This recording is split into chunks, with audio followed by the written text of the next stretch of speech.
Bayangkan sebuah rudal yang meluncur jauh dari Rusia membelah langit tanpa suara besar, lalu meledakkan sebuah gedung apartemen di jantung sebuah kota, meninggalkan kehancuran dan ketakutan.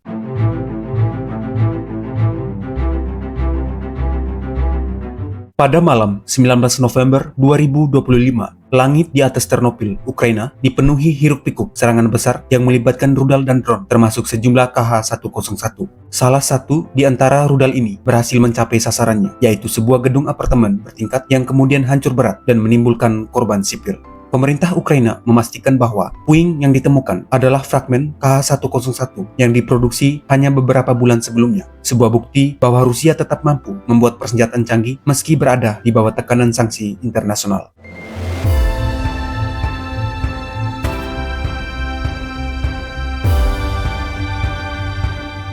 Pertanyaannya, apa sebenarnya KH-101 dan mengapa senjata ini sering disebut sebagai salah satu misil kelas atas Rusia? KH-101 merupakan hasil pengembangan dari rudal jelajah generasi sebelumnya seperti KH-55 dan KH-555 dan telah digunakan sejak awal dekade 2010. Rudal ini dirancang agar dapat diluncurkan dari pesawat pembom strategis seperti Tu-95MS dan Tu-160 sehingga memungkinkan Rusia menyerang sasaran jauh tanpa harus memasuki area pertahanan udara lawan.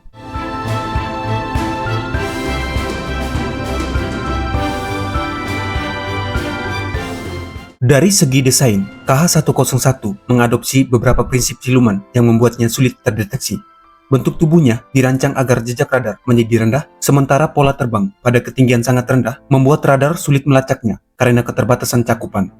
Meski begitu, klaim bahwa rudal ini memiliki lapisan penyerap radar sebenarnya terbantahkan setelah analisis terhadap rudal yang ditembak jatuh menunjukkan bahwa bodinya berbahan logam aluminium paduan dengan sedikit bagian stainless steel tanpa material penyerap radar.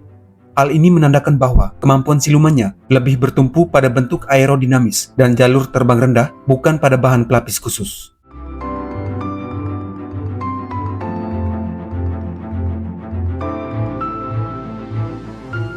Ketika menuju target, KH-101 mengandalkan sistem panduan gabungan yang mencakup sistem inersia, navigasi satelit, serta perbandingan kontur medan seperti Tercom dan sistem optical scan matching atau DSMAC. Kombinasi ini membuat rudal mencapai akurasi tinggi, terutama pada siang hari ketika DSMAC bekerja secara optimal. Namun pada malam hari, sistem ini hampir tidak berfungsi, sehingga tingkat akurasi menurun meski navigasi inersia dan data satelit masih memberikan dukungan.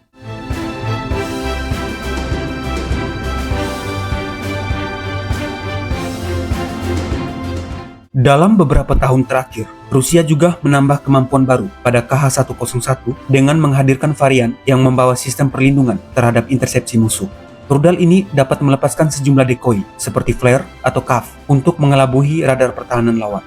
Rekaman visual yang menampilkan KH-101 sedang melepaskan decoy telah beredar dan varian ini diyakini sebagai subversi yang disebut Izdeliye 504AP. Kemampuan tersebut membuat proses deteksi maupun pencegahan rudal oleh pertahanan udara menjadi jauh lebih sulit.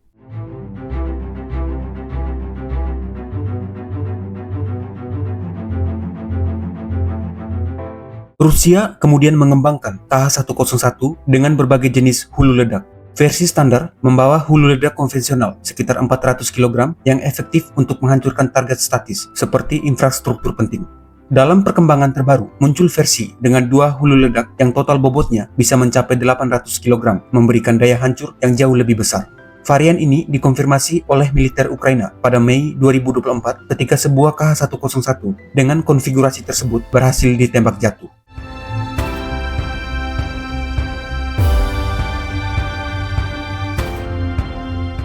Laporan dari medan perang Ukraina juga menyebutkan bahwa KH-101 diuji dengan hulu ledak laser. Saat meledak, rudal jenis ini melepaskan puluhan submunisi berukuran sekitar 10 cm yang dapat menyebar di area luas. Submunisi tersebut mampu mengenai kendaraan ringan, personil, atau bangunan yang tidak terlindungi. Varian cluster membuat KH-101 tidak hanya efektif untuk menghantam satu target spesifik, tetapi juga mampu memukul area yang lebih luas sehingga sangat berbahaya jika digunakan di kawasan pemukiman atau fasilitas militer seperti landasan udara.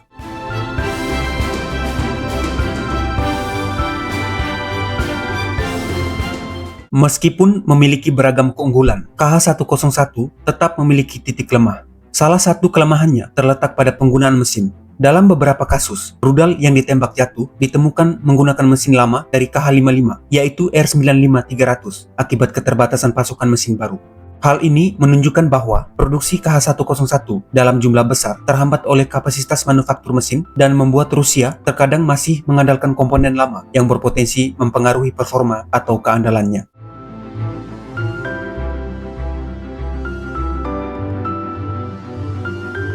Dalam perang antara Rusia dan Ukraina, KH-101 telah menjadi elemen penting dalam strategi serangan udara jarak jauh Moskow.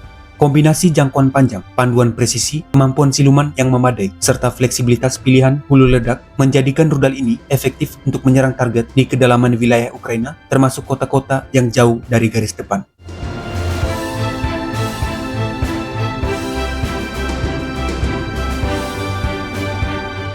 KH-101 bukan sekadar rudal, melainkan gambaran evolusi modern rudal jelajah yang mampu menempuh jarak jauh, memiliki akurasi tinggi, serta dapat membawa berbagai jenis muatan ofensif. Namun, di balik reputasinya sebagai rudal siluman dan alat serang strategis, temuan pada rudal yang ditembak jatuh menunjukkan bahwa kemampuan silumannya lebih bergantung pada cara terbang dan taktik penggunaan, bukan pada material penyerap radar. Walaupun demikian, kehadiran varian yang dilengkapi sistem decoy maupun dua hulu ledak menunjukkan adaptasi Rusia terhadap kebutuhan perang nyata. Terima kasih, salam sehat selalu, dan sampai jumpa.